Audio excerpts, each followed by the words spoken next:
هیواد کې سیلابونو خلکو ته ګڼ مالی او ځاني زیانونه اړولي دي. پیښو ته د رسیدو په چارو کې د دولت وزارت وایي تیرو 2 ورځو کې د هیواد په 10 ولایتونو کې سیلابونه راوتلي چې له امله یې 14 کسان مړه شوي او 20 نور ټپیان شوي دي.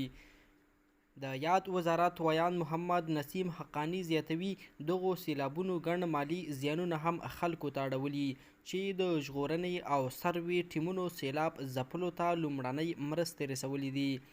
له طبیعي پیښو سره د مبارزې وزارت په راتلونکو 40 ساعتونو کې په نورستان، کونړ، ننګرهار، لغمان، خوست، غزني، زابل، لوګر، پکتیا، پکتیکا او میدان وردګ ولایتونو کې د سختو ورښتونو په اړه خبرداری ورکړی دی.